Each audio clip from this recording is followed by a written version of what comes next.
ஆண்டவராகிய இயேசு கிறிஸ்துவின் நாமத்தில் உங்களை வாழ்த்துகிறேன். ஏசாயா தீர்க்கதரிசன புஸ்தகம் 40ஆம் அதிகாரம் 17ஆம் வசனத்தில் இப்படியாக நாம் வாசிக்கிறோம்.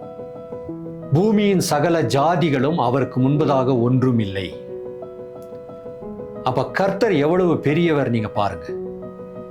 சகல ஜாதிகள் அது என்ன காரியங்களை செய்தாலும், எவ்வளவு பெரிய சாதனைகளை செய்திருந்தாலும், எவ்வளவு பெரிய கூட்டமா இருந்தாலும் கர்த்தருடைய பார்வையில அது ஒன்றும் இல்லை.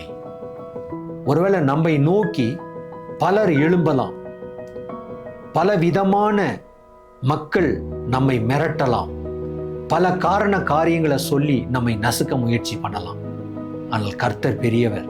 அவர்கள் எல்லாவற்றிற்கும் மேலாக அவர்களெல்லாம் ஒன்றுமில்லாமல் கர்த்தருடைய கண்கள் முன்பதாக இருக்கிறார்கள். ஆகவே இந்த நேரத்தில் நம்முடைய கர்த்தர் அவர் பெரியவர் என்று நாம் அறிக்கையிடலாம். அப்பா, நீர் பெரியவர் அப்பா. எந்த சூழ்நிலைகளும் உனக்கு முன்பதாக ஒன்றுமில்லை சுவாமி. ஆகவே நான் எதை குறித்தும் கலங்க மாட்டேன். நான் நம்ம இறுக பற்றி கொள்கிறேன். என்னுடைய விசுவாசத்தை, நம்பிக்கை அதிகப்படுத்தும். இந்த காலையில நான் உன் மேல வைத்திருக்கிற நம்பிக்கை இன்னைக்கு அதிகமாகட்டும் சொல்லி ஜெபம் பண்ணலாம்.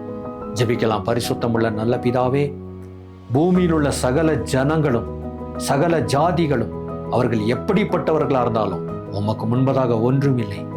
எப்படிப்பட்ட எதிர்ப்புகளை எங்களுக்கு விரோதமாக அவர்கள் எழுப்பினாலும் ஆண்டவரே, நீர் அவர்களை ஒரு நொடி பொழுதுல மாற்றி போடுவீரப்பா. உமக்கு ஸ்தோத்திரம். இயேசுவின் நாமத்தில் துதிகன மகிமை செலுத்தி ஜெபிக்கிறோம் பிதாவே. ஆமென்.